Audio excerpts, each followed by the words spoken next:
interpreted into Spanish. So we're going to have simultaneous Spanish interpretation. So before we continue, I'm going to ask our interpreter to just give us some indications on how you can access the Spanish channel in case you want to hear the Spanish version of this community listening session. Muy buenas tardes a todos. Les habla su intérprete en español. Para poder seleccionar o escuchar esta reunión en español, en la parte de abajo de su pantalla hay un icono de un globo terráqueo. Lo pueden seleccionar y escogen el idioma español, que es en el que lo van a estar escuchando, para poder escuchar la grabación en español. Thank you very much, Alejandra. And just a couple of reminders. This will be a recorded session that we will post later on in our ATI website. That is www.syndec.org/ATI study, where you will find this recording, previous recordings of other forums and meetings, and also updates and reports that we've published. We have prepared a presentation. We will try to keep it as short as possible, but later on we plan to have a dialogue with you. So if you like to speak, please raise your hand with the icon on your screen, and we will open your mic so you can make your comments or ask your questions. Each time you participate, they're informing us that the world icon is not showing up. We will try to fix that as soon as possible for those of you who are looking for Spanish interpretation. So hopefully we can fix that as soon as possible. But as I was saying, each time you participate, you're going to have 3 minutes. So we can keep track of the time, and we can allow for more people to participate. There's going to be a timer in your screen, so we're going to let you know when your time's up. And again, we really want to know and have your feedback about services, about good practices, but everything we're expected to do in the light of adding more resources to this. So we ask you to please do not promote any specific businesses as part of this forum. And one last thing that I want to mention is that as we did last time, we're going to have a small poll, 3 questions that we want to ask as we move forward with the presentation. Those questions are going to be in the screen and the slides in this pink purple color, but they're going to appear as a pop-up in your Zoom in your Zoom application. So right now you should see the poll, and so there are going to be questions there as we move forward. There are, as I said, 3 questions, and we're going to keep this poll open during the entire presentation, so you have time to respond to all of the questions as we continue. Can we move to the next slide, please? And this is what we're going to discuss today. We're going to tell you a little bit of what the research process looks like right now. We're going to focus a lot more into services, obstacles and barriers to accessing those services, and best practices in alternatives to incarceration. All of these based on not only our research on hard data, but also on the feedback and information we got from the community through previous community forums and community survey, as well as service providers surveys. And finally, we're just going to mention some of the preliminary takeaways from our research so far. Can we move to the next slide, please? And just an overview of what the ATI project is. ATI stands for Alternatives to Incarceration. And this project aimed for 5 different things, or had 5 different segments. 1, to work and analyze jail population data to see what are the trends and what are the kind of the new trends after policy changes and after the reduction in bookings as a consequence of the COVID-19 pandemic. We wanted to know as a second segment, after these changes happened,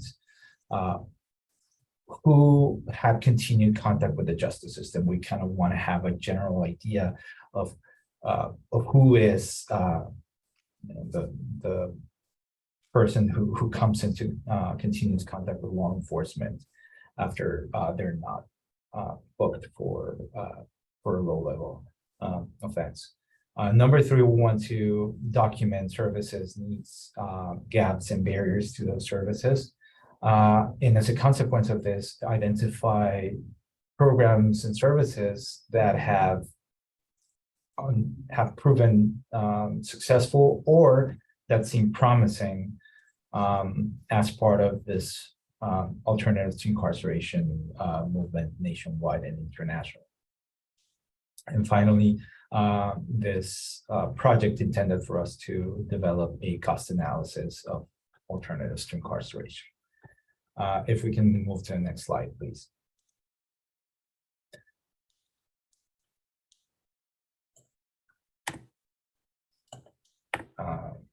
There you go. So you can see how the COVID-19 pandemic changed the dynamics and the trends on bookings in the region. We can see this dramatic decrease from 2020, like the beginning of 2020 to mid-2020, and how since then numbers have stayed, somewhat stable with little spikes here and there and decreases, but lower to the levels seen pre-pandemic. So what this means is that after the COVID-19 pandemic, we are seeing less bookings in the San Diego region. And so we are trying to determine, and we are trying to learn not only why is this, but also what are the consequences, if you will, of some of this policies and less bookings and after the COVID-19 pandemic. If we can move to the next slide, please.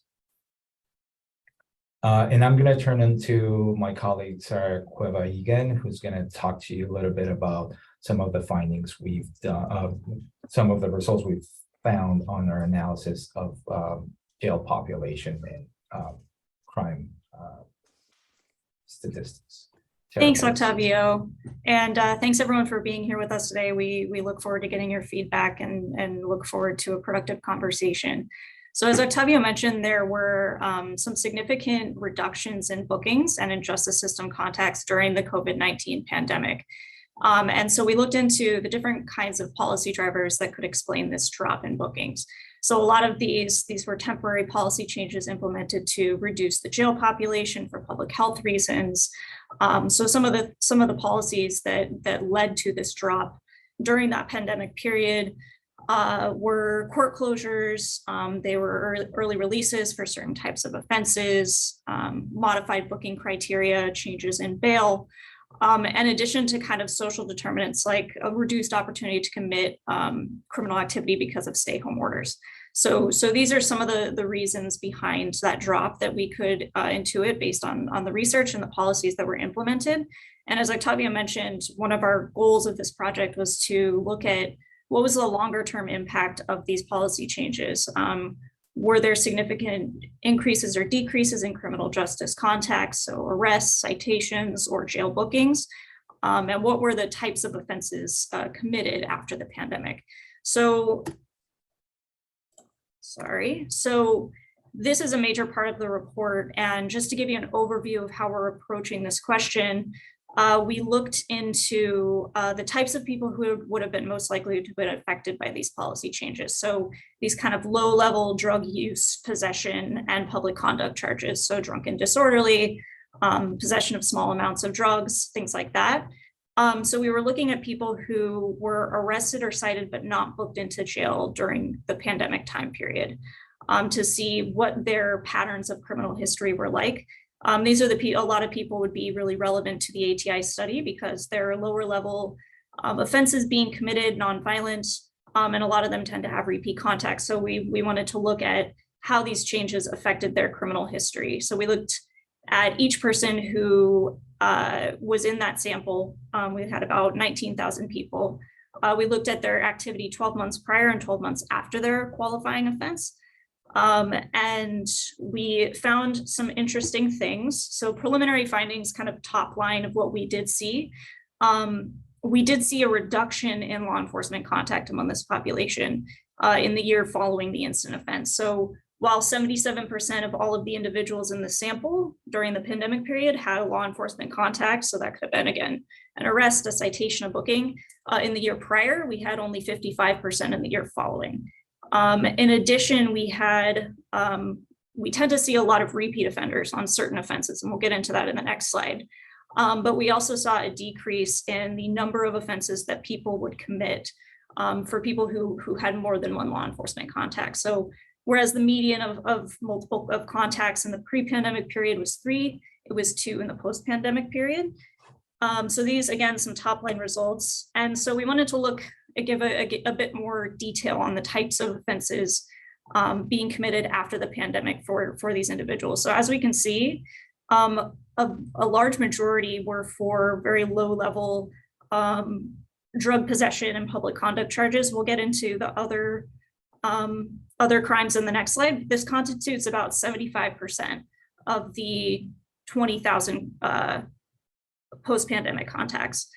So this is an interesting pattern, which we more or less expected to see. And then looking more into the other charges, since that's just the way this data is coded, we looked at the most frequent other charges. So as we can see here, a lot of these are either due to serious mental illness. So a majority of these were 5150 holds due to serious mental illness, and also some of these illegal lodging public conduct charges, indicating that a lot of these people that had repeat offenses in the post-pandemic period were probably dealing with housing instability. So drunk in public, encampment, infractions for unauthorized entry on land, things like that. And this is data, so this is some interesting data that points to the types of populations that are hard to reach that tend to have repeat justice system contact despite these policy changes. So how do we reach these people? And this data we'll go into in much more detail in the final report, but these are just some initial findings. Back to you, Octavio. Thank you, Sarah. And as Sarah mentioned, from these population, we can see very specific needs from this population at risk. So we wanted to know more about what are the needs, the barriers that people at risk face. And so as part of the community forums and the community survey, we collected the most important or prevalent needs according to the opinion of the community for those at risk of incarceration. And for all the ones that we had, these are the top 6. The majority of people said that the most important need was housing, followed by, pay for basic necessities, mental health services, employment assistance, transportation, and substance use treatment.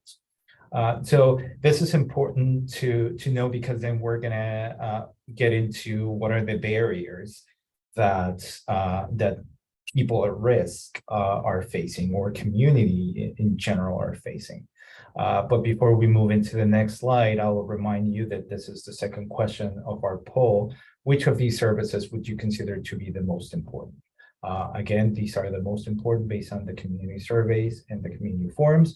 But this time around, we also want to hear your opinion about it. Let's move to the next slide, please. And of course, as we mentioned, those needs face significant barriers and obstacles. And here we list the main 5 that we got, again, from the community survey, the community forums, and the service providers survey. And so we found that 59% of those who participated said that the service wasn't easy to get to, or almost half of it said that it was really hard to find about that service. Other barriers that were listed is that the waiting lists were too long, that there were restrictions, or that it was very hard to enroll. And here we want to ask you a third question. If you and or a loved one have experienced any of these barriers, which do you think was the most significant? And again, these answers to our poll are also going to help us as we continue to draft our recommendations for as we conclude the ATI project. So please, if you haven't participated in the poll, please do so. It's a pop-up window in your Zoom. If we can move to the next slide, please. So, we now know a little bit of the population that was not booked during the COVID-19 pandemic period that would otherwise have been booked prior to that. And so we then started to, we know a little bit about them, and then we know what are some of their main needs and some of their main obstacles. So we also wanted to look into what services are there available that are proven effective or that are promising, or what other programs or services exist outside of the region that might, be useful, or that we can use as an example as we continue to develop policies to address the situation. So I'm going to turn back to my colleague Sarah, who's been responsible of this portion of the research, and will provide you with more specific details. Sarah, please. Thanks, Octavio. So as Octavio mentioned, a lot of this data is informing how we're going about looking for the types of practices and programs that exist that help address underlying needs in the community and to reduce recidivism and meet the needs of these people that may not otherwise commit criminal offenses if these needs are met. And so the approach that we took was looking along the sequential intercept model, which is basically, and we can answer more questions about this if anybody has questions, but it essentially just outlines different points of contact at which a person may have come into contact with the criminal justice system. So at intercept 01, this is the community level. This is prior to a justice system contact. And so programs and practices along these intercepts would ideally address unmet needs. So the needs that we discussed: housing, employment, education, basic needs like that, and would also look to prevent unnecessary contacts with law enforcement. So people that are having mental health crises that might be better addressed by clinical specialists, behavioral health specialists, people with substance use issues that need treatment. So those are the goals for this intercept 01. And so the types of practices that we're looking at there to address those goals are community level crisis response and diversion. And I'll give a couple examples of these types of programs in the following slides. Also law enforcement assisted crisis response. So when a law enforcement officer identifies that there's maybe a call or a crisis that could be assisted by behavioral health specialists or someone else that could address the issue safely. And then also alternative treatment options for substance use offenses are something that we're looking at along this intercept. Intercepts 2-3, individuals here have already come into contact with the justice system. So they've either been arrested, maybe they're at the trial phase, pre-plea. And so at this phase, what we're kind of looking at is if there are other alternatives to incarceration where their needs can be met and basically address the problem. And for those who are incarcerated, where incarceration can't be avoided, we also look at practices and programs that are incarceration-based, corrections-based, that will aid in rehabilitation and hopefully set the stage for more successful reentry. So along these intercepts, looking at behavioral interventions, reducing failure to appear, collaborative courts, drug court, mental health court, things like that, correctional therapeutic communities, educational vocational programs, pre-plea outreach. So those are just some examples. And then intercept 4 or 5, that's the reentry phase. So helping people that have been incarcerated have the most successful reentry possible by addressing their needs and reducing the likelihood that they will have additional justice system contact that will land them back in jail. So looking at comprehensive reentry services, warm handoffs to post-release care and services, given the high rate of physical and mental illness among the incarcerated population, this is very important, and wraparound healthcare services. So just to give a couple of examples, this isn't comprehensive. We'll have a full report in the final report, but some things that we're looking at the community level are community response teams, where there's maybe a mental health crisis, substance use crisis, and a team of clinicians will be dispatched rather than law enforcement to help connect them to their needs. So we have something like this in San Diego County, the mobile crisis response teams. They've had a lot of success. And there are other successful models that we're looking at outside of the county to see what are they doing that maybe could be done here. So something that we're looking at in this regard is integration with the 911 dispatch system to kind of increase the amount of people being connected with these MCRTs where appropriate. And then, as I mentioned earlier, there's law enforcement assisted diversion. So sometimes when law enforcement is called, they may identify a situation that may be better served by diversion to services, so nonviolent offenses away from jail and towards, for example, mental health, substance use services. So the law enforcement assisted diversion program in Seattle has shown a lot of success in this regard. It's something that we're looking at. And there's actually a nationwide colloquium with other programs that have been modeled off of this.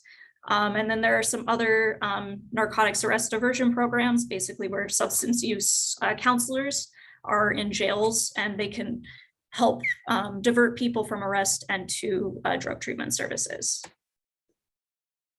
Some other examples, so before someone enters a plea, the possibility for having advocates for public defender clients to help them get the services that they need and increase the likelihood of certain cases, again, for low-level offenses being dropped.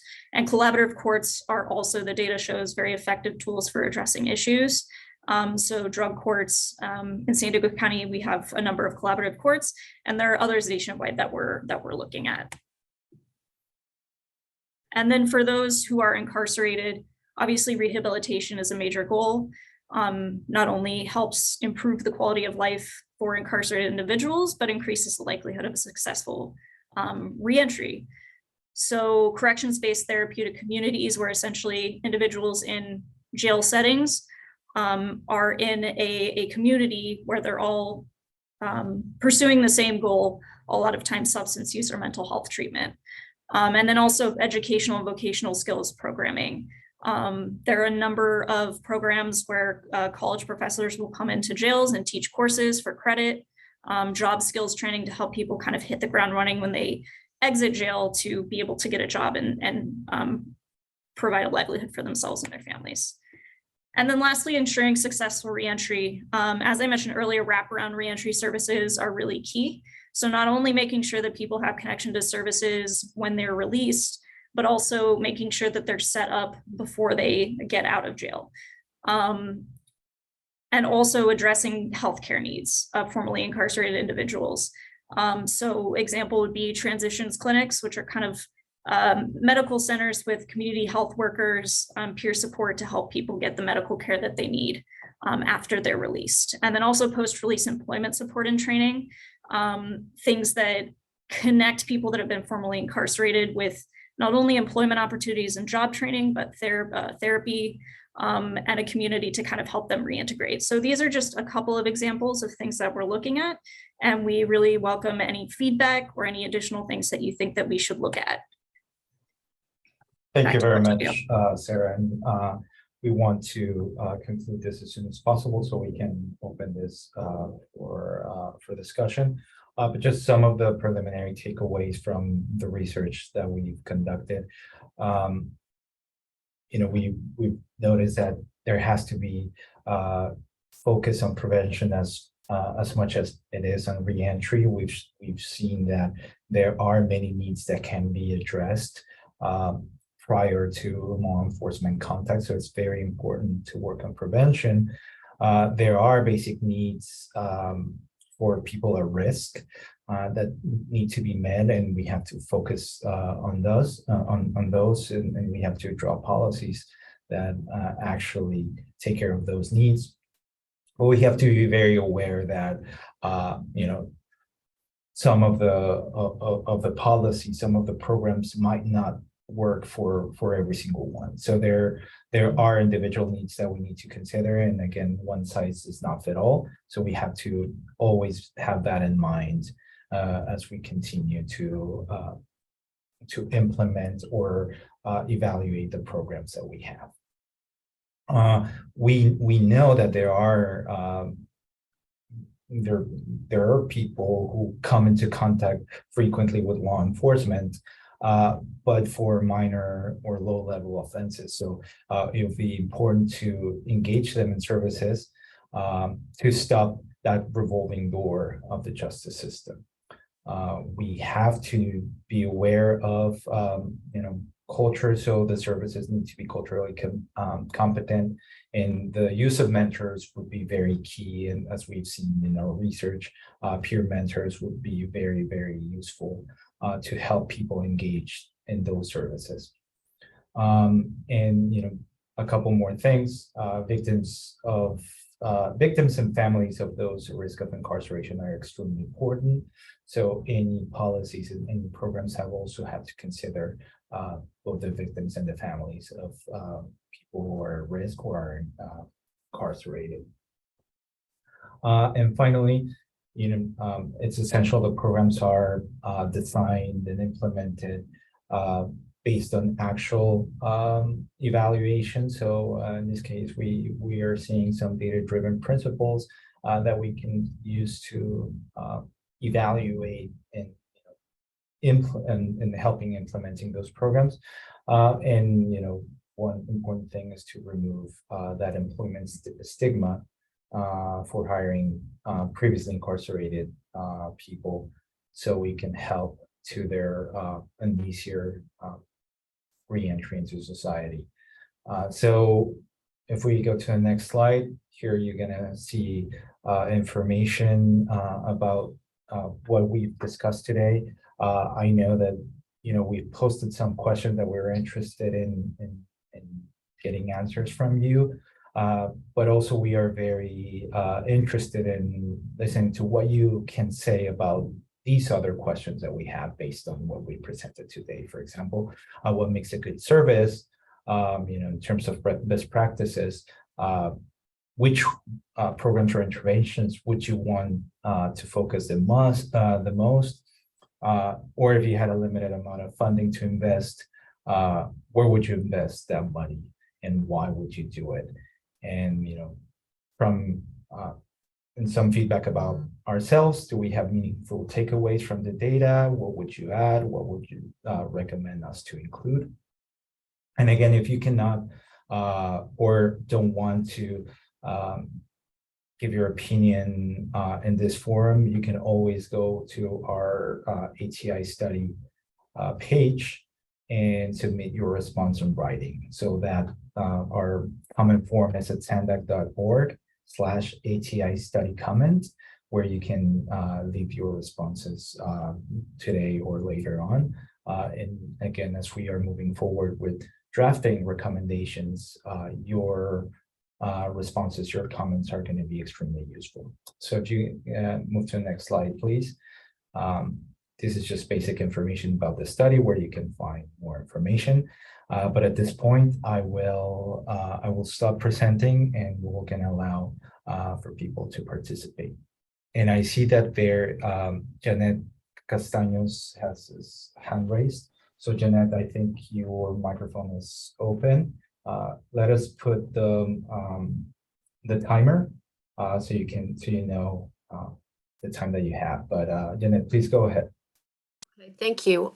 Yeah, my question is, these are all really great programs and we understand the need, but in our smaller communities where we work and, have the ability to make change, there's really not much we can do as long as the larger system has not provided, for example, like really thorough mental health assistance for our community. For example, in La Mesa, we've made efforts to do like home program for homeless outreach for people who are experiencing homelessness. And that was because the mobile crisis response team put out by the county is great, but they were only at the time working in North County with that program. So we weren't able to access it. Now we are, but we had to start a program on our own. So my question is, who advocates? Does Sandig serve as an advocate to the County of San Diego to provide services countywide for like mental health and other programs where assistance in our smaller communities? Thank you for your question, Janet. You were cutting, so I couldn't hear very much at the end, but what I can say is that we are conducting this research to present what services have evidence of being successful here in the county or elsewhere, or others that might look promising. But we are going to present some of the evidence-based information, but those are individual projects that have, or individual services or programs that have proven successful, or again, that look promising in specific regions and for specific populations. But I think one of important things to highlight from your comment is that we cannot forget that this is an integral approach, and any small effort counts a lot, but there still need to be connection among all the different services and all the different programs that address the need. And as we saw, we are trying to cover as much as possible, from prevention to release, to provide with that information that might be useful when drafting policy and moving forward. Thank you very much for your question, Janet. Again, please make sure that you raise your hand if you have any questions. If you've participated before, you can still do it. Again, just raise your hand and we're gonna open your mic. This again is a community listening session. So we presented our results, but we really want to hear back from you. So we're going to benefit a lot from comments and questions that you make. So do you have any other questions? And I don't know, I see that Dion Caparino has hand raised. Dion, please go ahead. I think your mic should be open now. There we go. Can you hear me now? We can hear you now, Dion. Thank you. All right. I come from a justice-involved background. I just wanted to give the floor to anyone else to make a comment. And one of the things that you guys didn't mention, and I think you guys covered a very well broad spectrum of all that I've experienced, is the county jail counselor's office, homeless housing assistance refunding for 2023. I was working with Ileana down at the central jail, and they were able to take care of December and January funding for me. And I got a probation felony conviction, and probation recently took over. Now, a lot of the resources were not there for me that I was aware of. I had to reach out, ask for it. I was unemployed during the pandemic and ripped apart from my family in the apartment complex because I have a felony background, and they disqualified me. That's a topic for another day. And I went to San Diego Workforce. I think that's a great resource. If you're fit and able to work, getting certification is a great opportunity right now. Getting into job retraining. I'm currently doing the Center for Employment training downtown, and I commute. They got me a house in sober living in Escondido and the monthly Pronto card. I'm taking this opportunity that the judge allowed me to get probation instead of violate me and put me back in state prison. I think the longer that someone stays out homeless, the more possibilities to commit crime, do drug use, and also mental health disorder problems start to fit in. So reaching out to Health and Human Services, Homeless Solutions also, just got off the phone today with Vanessa Lopez and getting rapid rehousing and getting on the wait list for housing vouchers. I've got a 21-year-old conviction for a PC 290 that limits me with HUD housing. I'm working with the cards that I'm dealt with today and trying to move forward. I've got a 7-year-old son and a wife that I'm trying to reintegrate with. And the county, I believe, is doing a lot of things, and it's making those awarenesses and giving people the opportunity. If I didn't look on the window in the jail, in the module that I was at, I wouldn't know that the sheriff's office offers homeless services to people before they get released. And if I didn't reach out and do it, I probably would have continued the cycle of minor offenses and violations during the pandemic and what they were dealing with. It could have led to my life in danger, more public safety concerns, and greater increase in funding for incarceration and police services. So I don't think I have a question in there. I just wanted to give some feedback of where I'm at from my perspective of being homeless voluntarily and trying to not get lost in the system and get back to house, job retraining, and affordable living, and being a positive contributor back to our society. Thank you very much, Dion. And first of all, we really appreciate you sharing your life experience with us. This is actually really important because as we present information, sometimes we tend to forget that there are real stories behind those numbers. And what you just shared with us is a clear example of this, because you're not only sharing your experience, but also based on your experience, but based on what you live, you have actual recommendations, actual feedback and contributions that can make not only our research better, but as we move forward, the services that we provide, that the society provide, and the programs that are available can be made better. So thank you very much for your feedback. This was extremely valuable to have, and of course we're going to look into that. Thank you very much, Dion. Thank you. I see Betsy Jacobson. Betsy, your mic's going to be open sometime. It's open now. Thank you, Betsy. You can go ahead. Oh, Betsy, maybe you can click on mute on your end. Here we go. I'm sorry. No worries. Thank you very much, Betsy. So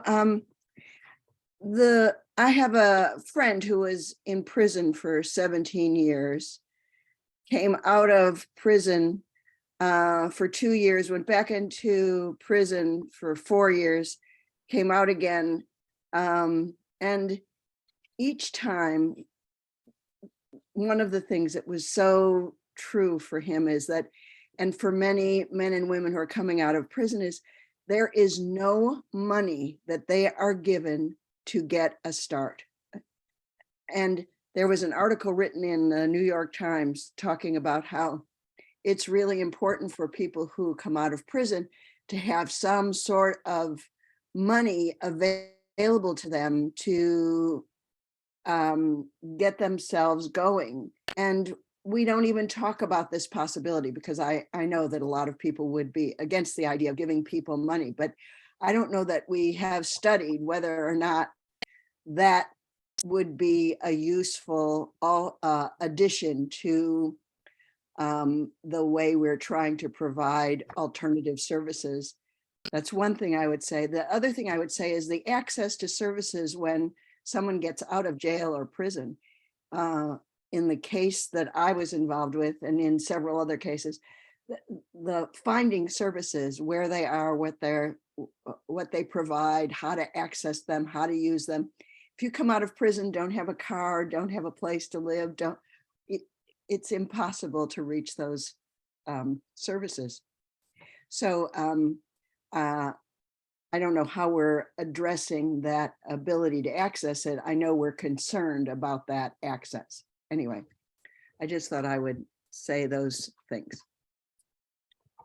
Thank you very much, Betsy. And first of all, thank you for all that you've done for the ATI project as a member of the advisory group.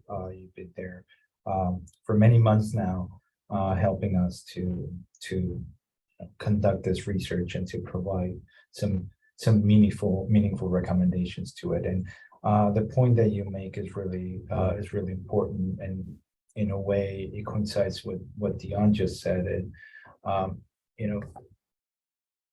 post-release, there is a real need of services post-release, because in the end, the post-release stage is none other than there could be a prevention stage, right? Because if we see that people are coming back into contact with law enforcement, that means that there should be a specific focus or an important focus on post-release services. And as Dion mentioned, like if you're housing stability, you're going to be at risk of going back to jail for some reason. You're going to be at risk of being in contact with drugs, or you're going to have other risks. So it is really important, and something that we want to pay more attention to, and maybe try to connect the research that we're doing, reconnecting the different services available as a cycle, and not necessarily as a line, but just thinking that everything is a cycle, and things round and round. Thank you very much, Betsy, for coming today and participating. Now I have Anthony DiMartino. Anthony, you are going to be promoted to a panelist, and your microphone's going to be open any minute now. Yes, you can go ahead, Anthony. Thank you.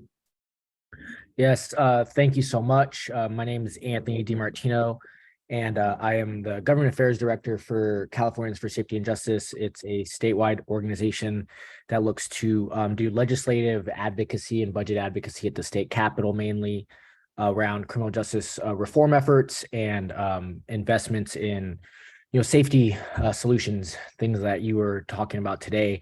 And so I was recommended by some staff at the county level to speak today and just share a little bit about a public education campaign that my organization is engaging in, and just to have on the radar of folks here.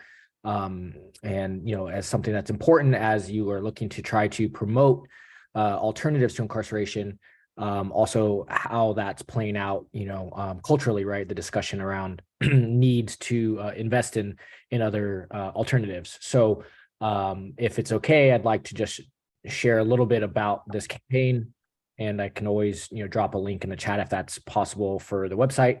If not, could find other ways to promote this as well, but wanted to just see if that's okay really quick. Yeah, you can go ahead, Anthony, and if you can provide us a link in the chat, that'll be great. Thank you.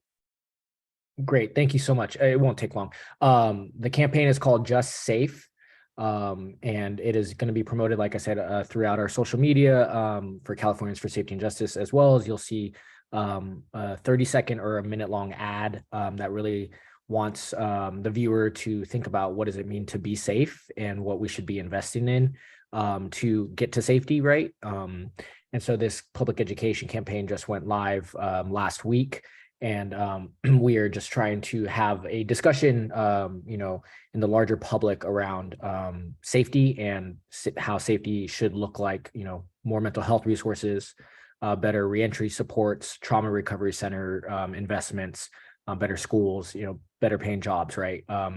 Too long we've invested in over incarceration and not the alternatives. So that's what this public education campaign is about. And we welcome folks to join us in this conversation. So I will share the link to the website for this campaign in the chat. And I really do appreciate the work that you all are doing here as a resident of Escondido and being born and raised here. It is great to see the work that you all are doing. So thank you so much, and appreciate the work. Thank you, Anthony. And please, if you can share the link, that'll be great. Catherine Douglas, you're the next speaker. You can go ahead now. Okay, I have a couple of questions and statements. Does MCRT operate in the city of San Diego or just the county of San Diego? And if so, what's the contact number for them? I'm going to ask Sarah to answer that question if you have the answer, Sarah. Sorry, I was having trouble unmuting. Thanks, Catherine, for your question. I'm going to have to double check. I know they're in the process of expanding. Previously, they were mostly focused in North County, I believe, but correct me if I'm wrong, if anyone has a different understanding. And the way that they're reached is through the Access and Crisis line. Yeah, so the Access and Crisis line, and I don't remember the exact number off the top of my head, but I will find that and drop it in the chat. Okay, great. I'd like to see incarceration facilities that focus on specific issues and needs. I think with the homeless people, if you divide them into three categories, the have-nots, the cannots, and the will-nots, you work with one group in one way and another group in another way. And so I'd like to see our incarceration facilities sort of focus on one aspect of the issues that are in the whole group. We also, as somebody who spent 3 days in the last couple of weeks in Superior Court downtown, there are a lot of people with mental health issues. And if you listen to the judges, not only do they have a backup in the mental competency evaluations, they are months behind in that. People are sitting in jail waiting for mental health competency evaluations. That's not right. And then once they receive those, if they are declared incompetent mentally to stand trial, it's like a 2 or 3 month waiting list to get into a mental health bed. So we have people sitting in jails for 2 to 3 months that have been declared incompetent of standing trial, and yet there's no place to put them. So we clearly need more beds. And my other question is it possible to send, you've got some really great slides here, which I would like to refer to later. Is there a way to email print copies of this, of your slides today? Thank you for your question, Catherine, and I'm just going to address the last part. In our ATI website, we always publish the presentations and the video, so this will be made available later today.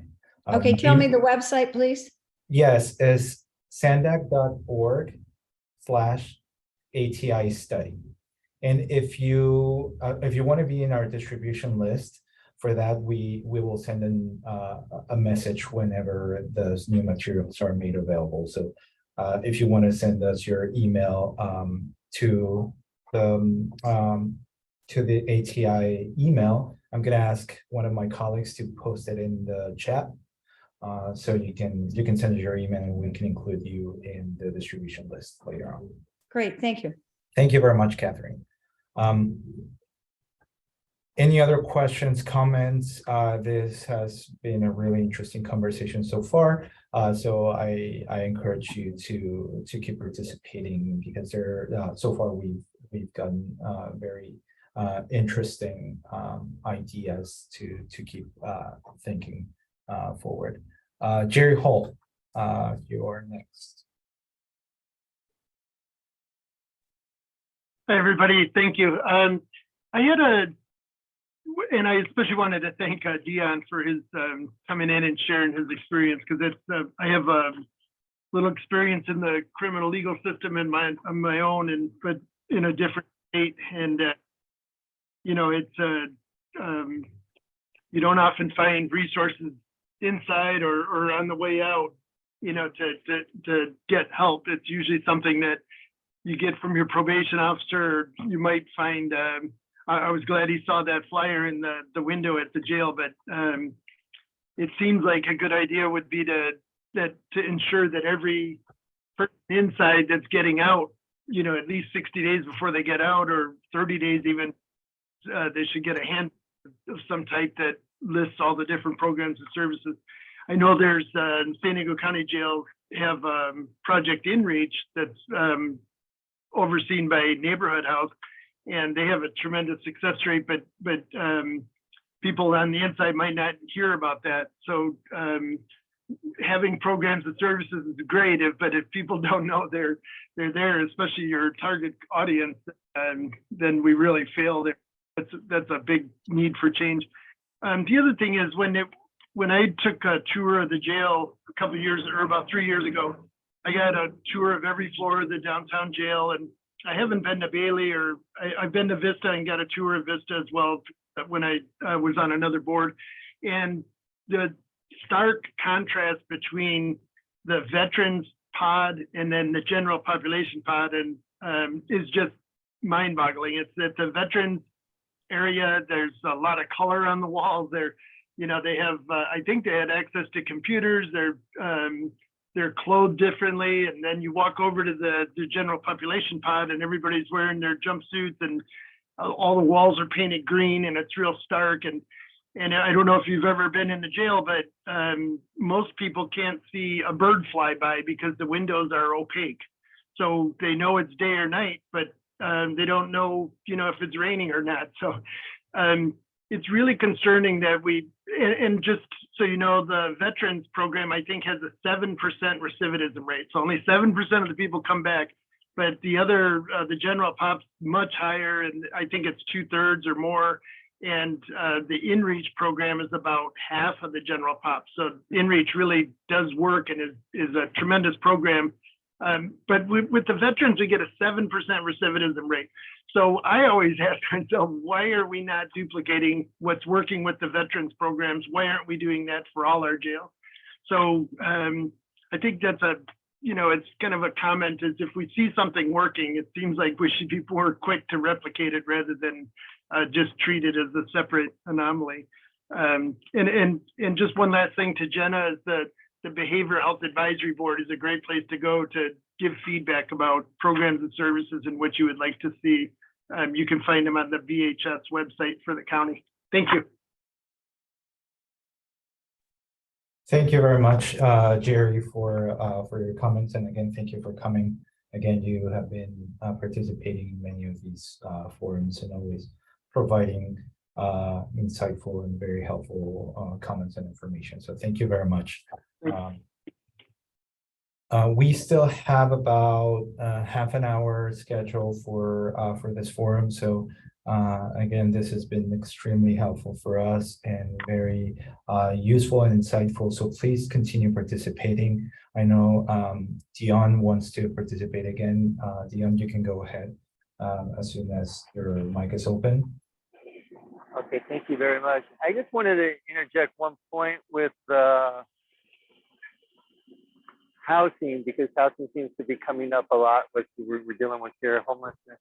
And Sandag needs to be aware of not only the developers get the low-income housing tax credit funded projects around transit, but it's not only working with the developers, it's working with the big property management companies that they use their discretionary policy with justice involved, homeless people trying to reintegrate with society, making the effort, taking the steps to get job retraining, certification, affordability for housing within San Diego.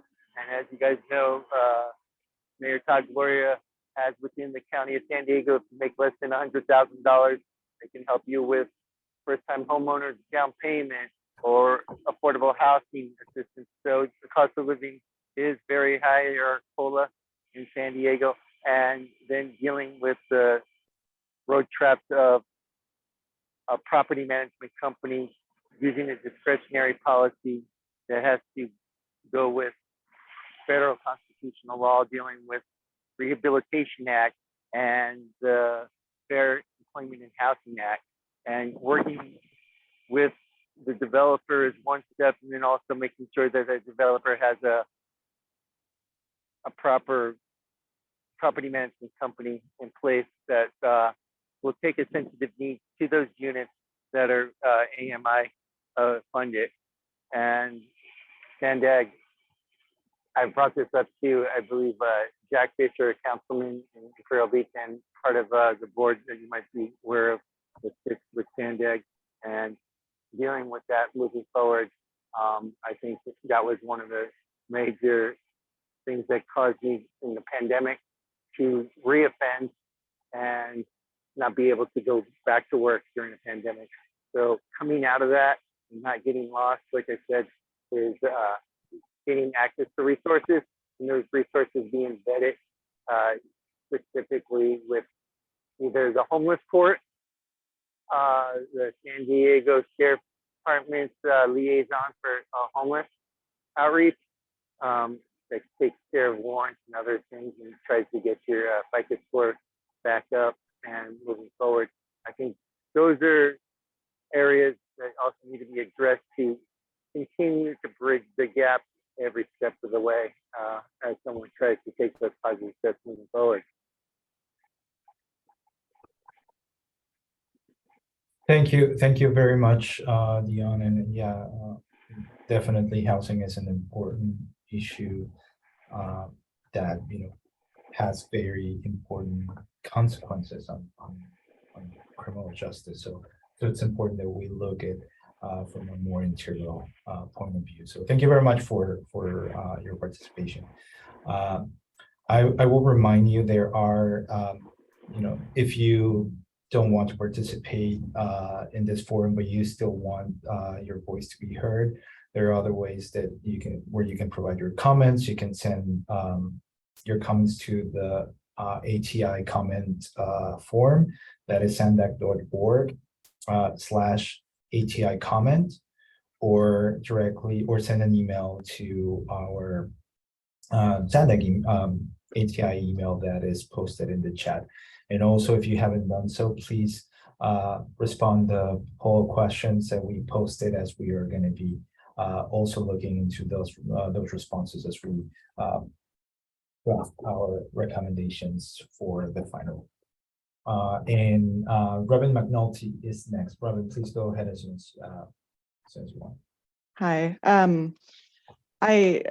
In thinking about alternatives to incarceration, I want to encourage us to also think about trying to envision alternatives to incarceration, including things that also do not use supervision in the community, right? So alternatives to incarceration for me doesn't just mean that people are not literally in jail. It means that they're not incarcerated in the community. So they're not under the supervision of probation, and that we are not using probation officers and the court and law enforcement to replace clinicians and service providers and workers who are trained to provide services.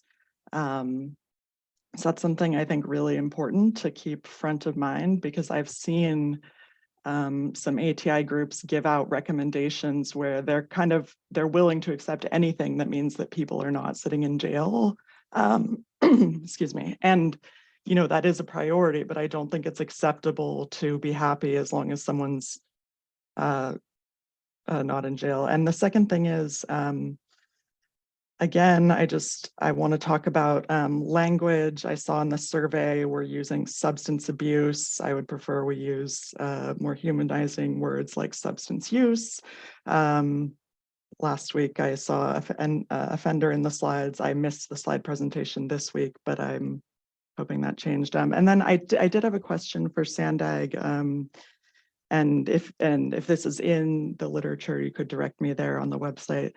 But what is kind of the wrap up of this? Is it that you all are going to be producing a written recommendation for the Board of Supervisors? I guess in attending all of these meetings for the past year, I'm sort of missing like what the culmination is for the project. Thank you. Thank you very much for your comment, Robin. And yeah, we based on your comments last week, we made some changes to language on our slides, but the poll was the same. It was already saved in the Zoom application, so that was not changed. But yeah, we'll be more careful about the language as we move forward. And as your second question, so this is we presented a proposal for funding for this project, and we got awarded this project by the county, and you know, the project itself is come up with evidence-based recommendations for alternatives to incarceration. So we are being focusing and, you know, some crime data, needs barriers, and services. And in the end, we're going to craft recommendations in a final report that we will produce and will be presented to the county, and that will also be publicly available.